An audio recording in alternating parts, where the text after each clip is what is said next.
நம்மளுடைய ஓஷோ சொல்றாருங்க, வீணா தேவையில்லாத விஷயத்துக்கெல்லாம் கற்பனை பண்ணி ஏன்பா உன்னுடைய வாழ்க்கையை சிக்கலாக்கிக்கிற? தேவையான விஷயத்துக்கு யூஸ் பண்ணி இந்த கற்பனை சக்திய உங்களுடைய வாழ்க்கைய சக்தி வாய்ந்ததா மாத்திக்கோங்க அப்படின்னு சொல்லி இன்னைக்கு நம்மளுடைய சிந்தனை துறைகள் மூலமா நம்மளுக்கு உணர்த்துறாருங்க. ஓஷோ முதல் சிந்தனையா நம்மளுக்கு என்ன சொல்றாருன்னு பாருங்க. உங்களுக்கு ஒரு கற்பனை வளம் இருந்தால் நீங்கள் அந்த திறனை தொடர்ந்து உணர்வோடு பயன்படுத்தினால் அது அளவற்ற உதவி புரியும். நீங்கள் உணர்வோடு அதை பயன்படுத்தாவிட்டால் அது ஒரு தடையாக மாறும். ஒருவருக்கு ஏதாவது திறன் இருந்தால் அதை அவர் பயன்படுத்த வேண்டும், இல்லை என்றால் அது பாதையில் இருக்கும் கல்லை போல ஆகிவிடும். ஒருவர் அதில் ஏறி அதையே ஏறுவதற்கான முதல் படியாக மாற்ற வேண்டும். புரியுதா பாருங்க, இந்த இடத்துல ஓஷோ அவர்கள் என்ன சொல்றாங்க? உங்ககிட்ட கற்பனை வளம் ஜாஸ்தியா இருக்கா, அதை நீங்க உணர்வோட பயன்படுத்துங்க அப்படிங்கிற. அப்படி நீங்க உணர்வோட பயன்படுத்தல அப்படின்னா அது உங்களுக்கு டேஞ்சர் தான் வாழ்க்கையில. உணர்வோட பயன்படுத்தினீங்கன்னா அது உங்களுக்கு அளப்பரிய நன்மைகளை கொடுக்கக்கூடியதாக இருக்கும் அப்படிங்கிற. நீங்க போகக்கூடிய பாதையில ஒரு கல்லு மாதிரி அது உங்களுக்கு தடையாக மாறி போகும் அந்த திறமையை நீங்கள் பயன்படுத்தாவிட்டால். ஏன்னா கற்பனை அப்படிங்கிறது பின்னால பாத்தீங்க அப்படின்னா உங்களுக்கு அதுவே ஒரு பெரிய பிரச்சனையாக மாறும். அப்ப நீங்க நேர்மறையாக கற்பனை செய்யக்கூடிய விஷயங்களாக இருக்கும் பொழுது அதிலேயே நீங்க ஏறி உங்களுடைய வாழ்க்கையினுடைய வெற்றிகளுக்கான படிகளாக அதை மாற்றி அமைக்க முடியும் அப்படிங்கிறார். 3 விஷயங்களை செய்ய துவங்குங்க அப்படிங்கிறார். முதல் விஷயமா என்ன சொல்றாருன்னா, நீங்கள் எவ்வளவு தூரம் முடியுமோ அந்த அளவிற்கு சந்தோஷமாக இருப்பதாக கற்பனை செய்யுங்கள். ஒரு வாரத்திற்குள் எந்த காரணமும் இல்லாமல் நீங்கள் சந்தோஷமாக இருப்பதாக உங்களுக்கு ஒரு உணர்வு வர துவங்கும். உள்ளே அழுந்தி கிடந்த உங்கள் திறனுக்கு அதுதான் ஆதாரம். பாத்தீங்கன்னா தெரியும், சந்தோஷமா இருக்கிற மாதிரி கற்பனை பண்ண சொல்ற. ஆனா கற்பனை வளம் அதிகமா இருக்கிறவங்க என்ன பண்ணுவாங்க? அதிகமா சிந்திச்சுக்கிட்டு இருக்கிற ஒரு விஷயம் என்னன்னு பாத்தீங்கன்னா நெகட்டிவாவே சிந்திச்சுட்டு இருப்பாங்க. ஆனா பாசிட்டிவா நம்ம சிந்திக்கும் பொழுது நம்ம உடலுக்குள்ளாரையும் மனதிற்கும் மிகப்பெரிய உற்சாகத்தை தரக்கூடிய விஷயமா அது இருக்கும். அப்ப இந்த கற்பனை திறன் நம்மளுக்கு வளர்ச்சியை தான் கொடுக்கும். அதுதான் சொல்றாரு, சந்தோஷமா இருக்கிற மாதிரி கற்பனை பண்ணுங்கப்பா அப்படிங்கிறார். இப்ப உங்களுக்குள்ளார இருக்கக்கூடிய திறமையா அது வெளிக்கொண்டு வருவதற்கான ஆதாரமாக இது திகழும். நீங்க நல்ல முறையில சந்தோஷமா இருக்கிற மாதிரி கற்பனை பண்ணீங்கன்னா. ஆகவே காலையில் முதல் வேளையாக நீங்கள் அளவு கடந்த மகிழ்ச்சியில் இருப்பதாக கற்பனை செய்து கொள்ளுங்கள். படுக்கையை விட்டு சந்தோஷமான மனநிலையில் களிப்போடு பொங்கி எழுபவனாய் ஏதோ சரியான எல்லையற்ற மதிப்பான ஒரு விஷயம் அன்றைக்குத்தான் நிகழப்போகிறது என்ற எதிர்பார்ப்போடு எழுந்திருங்கள். படுக்கையை விட்டு எதிர்கால நம்பிக்கையுடனான மனநிலையில் எழுந்திரியுங்கள். இந்த நாள் ஒரு சாதாரண தினமாக இருக்க போவதில்லை என்கிற எண்ணத்தோடு தனித்தன்மையான அசாதாரணமானது உங்களுக்காக காத்திருப்பதை போல, ஏதோ ஒன்று அருகில் இருப்பதை போல ஆக்கப்பூர்வமான எண்ணத்தோடு எழுந்திருங்கள். அப்ப நம்ம ஒவ்வொரு நாளுமே படுக்கையை விட்டு எழுந்திருக்கும் போது எப்படி எழுந்திருக்கணும்னு சொல்றாருங்க? இன்றைய நாள் சிறப்பாக இருக்க போது. நம்மளுக்கு எதெல்லாம் நெருக்கடி கொடுத்துட்டு இருந்துச்சோ அதுக்கெல்லாம் நம்ம என்ன பண்றோங்க? எதிர்மறையாக அந்த எண்ணத்துக்கு நம்ம போடுறோம். ஏற்கனவே இது பிரச்சனைன்னு இருக்கக்கூடிய ஒரு விஷயத்துக்கு நம்ம அதுக்கான சொல்யூஷன் என்னவோ அந்த மாதிரி ஒரு எண்ணத்தை விதைக்கிறோம். அப்ப அது நம்ம சாதாரணமா அது நடக்காது அப்படின்னு நினைச்சிட்டு இருந்த ஒரு விஷயம் அசாதாரணமாக நடந்துருச்சு. இது நடக்கிறது நம்மளுக்கு ஒரு பெரிய ஆச்சரியத்தை கொடுக்கற மாதிரி இருக்கு அப்படின்னு நீங்க காலையில் எழுந்திருக்கும் போதே ஒரு கற்பனைய உங்களுடைய எண்ணத்துல ஓட விடுங்க. அந்த மாதிரி ஒரு மனோநிலையில எழுந்துறீங்க அப்படிங்கிறாரு. மறுபடியும் மறுபடியும் அந்த முழு நாளும் இதையே நினைவில் வைத்துக் கொள்ள முயற்சி செய்யுங்கள்.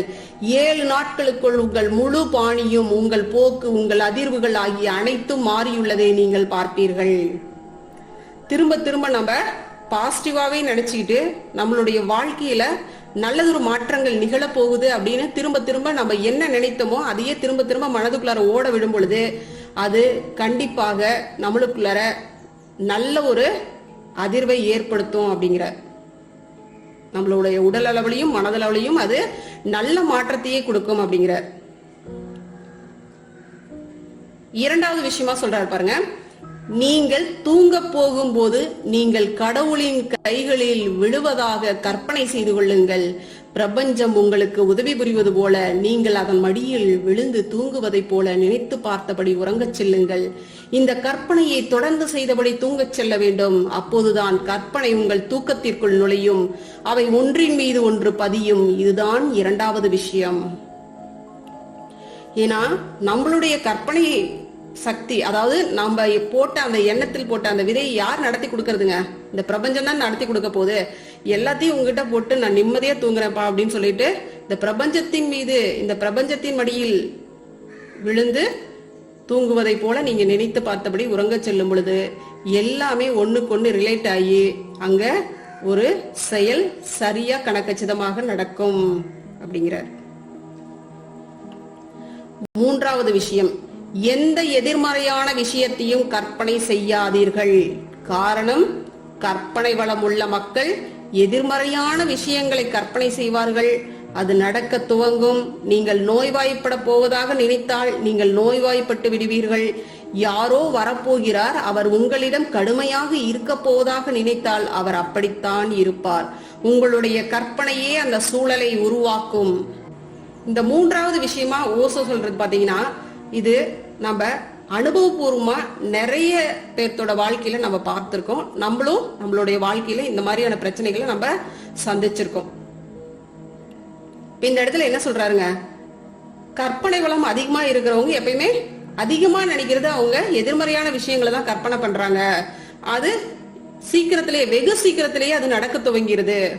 எப்பயுமே பாத்தீங்கன்னா எதிர்மறையான விஷயங்களுக்கு கொஞ்சம் சக்தி அதிகம். ஏன்னா அது நம்ம திரும்ப திரும்ப ஒரு விஷயம் ஒரு தடவை தாங்க நடந்திருக்கும், அது 100 தடவை உங்களுடைய மனசுல போட்டு ரீகால் பண்ணிக்கிட்டே இருப்பீங்க. இதுவே உங்களை பாருங்க, சந்தோஷமா மகிழ்ச்சியா இருக்கிறதா நீங்க கற்பனை பண்ணுங்கப்பா அப்படின்னு சொல்றதுக்கு ஒருத்தர் வலியுறுத்தி சொல்றதா இருக்கு, கஷ்டப்பட்டு சொல்றதா இருக்கு. அந்த விஷயத்த நம்ம கஷ்டப்பட்டு ஃபாலோ பண்றதாவும் இருக்கு. இதுவே உங்களை நெகட்டிவா கற்பனை பண்ண சொன்னோம்னு வச்சுங்க, ஈஸியா கற்பனை பண்ணிட்டு போயிருவீங்க. ஏன்னா நம்மளுடைய வடிவ அமைப்பு, நம்மளுடைய வாழ்க்கை முறை, நம்மளுடைய முன்னாடி வந்த அந்த தலைமுறை ஜெனரேஷனா பார்த்தோம் அப்படின்னா உள்ளுக்குள்ளார ஊறி போன ஒரு விஷயம் என்னன்னா, துன்பத்தை நினைச்சே துவண்டு போறது. மகிழ்ச்சி அந்த ஒரு கணம் மட்டுமே, எந்த நேரம் அந்த தருணம் இருக்கோ அந்த தருணத்தோட முடிச்சு போயிடும். அதை நினைச்சு நம்ம சந்தோஷம்லாம் படுறதே கிடையாது. ஆனா துன்பத்தை நினைச்சு துவண்டு போறதுதான் இந்த மனித வாழ்க்கையில இயல்பாக மாறி கிடக்குது. இதை ஓசோ பல இடங்கள்ல நிறைய சொல்லியிருக்கிறாரு. அதை நம்ம இன்னும் நிறைய வீடியோவும் பண்ணுவோம். சரிங்களா? நம்மளுடைய கட்டமைப்பை எப்படி இருக்குன்னு பாத்தீங்கன்னா, துன்பத்தை பத்தி நினைக்கிறது, துன்பத்திலே துவண்டு போறது, இதேதான் விஷயமா போயிட்டே இருக்கு. அப்ப அதுல சீக்கிரமா நம்ம ஆட்பட்டு விடுறோம். இது சீக்கிரமா நடைமுறைக்கும் வந்துருது. நம்ம என்ன எண்ணத்தை போடுறோமோ அது நடைமுறைக்கும் வந்துருது. ஒருத்தர் பாத்தீங்கன்னா சின்னதா ஒரு நோய், சின்ன ஒரு இதாதான் இருக்கும், அதுவே பாத்தீங்கன்னா அவங்க அப்படி வந்துடும் இப்படி வந்துடும், கடைசியா கேன்சர் வரைக்கும் கூட கொண்டு போயிருவாங்க. அந்த அளவுக்கு அவங்க கற்பனை பண்ணி வச்சிருப்பாங்க. அது பின்னால பாத்தீங்கன்னு வச்சுக்கோங்க, அது அந்த நோயாகவே மாறியும் போகும். அப்ப அந்த மாதிரியான இதெல்லாம் தவிர்க்கணும் அப்படிங்கிறாங்க. முதலில் காலையிலும் இரவிலும் கற்பனை செய்ய ஆரம்பியுங்கள். எந்த எதிர்மறையான கற்பனையும் செய்வதில்லை என்பதையும் அந்த நாள் முழுவதும் நினைவில் வைத்துக் கொள்ளுங்கள். அதுபோல யோசனை வந்தால் அதை உடனடியாக ஆக்கப்பூர்வமான விஷயமாக மாற்றுங்கள். எதிர்மறையை அணுக விடாதீர்கள், அதை உடனடியாக கீழே விட்டு விடுங்கள், அதை தூக்கி எறிந்து விடுங்கள் அப்படிங்கிறார். அப்ப டெய்லியுமே பார்த்தோம்னா நம்ம தவம் செய்யற மாதிரி இதையும் நாள்தோறும் பழக்கப்படுத்துங்கள் அப்படிங்கிறார். ஒண்ணுமே இல்லைங்க, நம்ம நிறைய தவமுறைகளையும் நம்ம பார்த்துட்டோம். அப்ப அந்த மாதிரியான தவமுறைகள் செய்யும் பொழுது இதையும் அதோட சேர்த்து இதையும் அப்படியே ஃபாலோ பண்ணிக்கிட்டே வர வேண்டியதான். நம்மளுடைய வாழ்க்கைக்கு எதெல்லாம் நல்லதுன்னு நினைக்கிறோமோ எல்லா விஷயங்களையுமே ஃபாலோ பண்றதுல தப்பே கிடையாதுங்க. அப்ப தவத்தோட சேர்ந்து இதையும் நம்ம ஒரு பார்ட்டை நம்ம பண்ண வேண்டிதான். தவம் முடிக்கிற அந்த ஸ்டேஜ்ல இந்த கற்பனையை நம்ம உள்ளுக்குள்ளார ஓட விட வேண்டித்தாங்க. டெய்லி நம்ம 2 டைம்ஸ் இது தவம் பண்ணுவோம். இப்ப அந்த டைம்ல இந்த மாதிரியான ஒரு செயல்பாடை நீங்க பண்ணுங்க. அதே மாதிரி ஓஷோ சொல்றது போல எழுந்திருக்கும் போதும் இரவு தூங்கும் போதும் இந்த விஷயத்த ஃபாலோ பண்ணோம் அப்படின்னா, ஓசோ சொல்ற மாதிரி 7 நாட்களுக்குள்ளார உங்களுக்குள்ளார ஒரு மாற்றம் உருவாகும் அப்படிங்கிறாரு இல்லைங்களா? அது கண்டிப்பா உருவாகும். அப்ப நம்ம இது எல்லாத்தையும் தூக்கி எறிஞ்சிட்டு மகிழ்ச்சியை நோக்கி மட்டுமே நம்மளுடைய பயணம் இருக்கும். அப்ப அந்த இடத்துல நம்மகிட்ட ஒரு விழிப்பு நிலை நம்மளுக்கு தானாகவே வரும். கவனம் கண்டிப்பா எல்லா நிலைகளிலுமே நம்மளுக்கு கவனம் வரும். ஓகேங்களா? வாழ்க வளமுடன். நன்றி. அருட்பேராற்றலின் அன்பு கருணையினால் உடல்நலம், நீலாயுள், நிறை செல்வம், உயர் புகழ், மெய் ஞானத்தோடு நல்லதொரு வாழ்க்கையை நலமுடன் வாழ்வோம். வாழ்க வளமுடன்.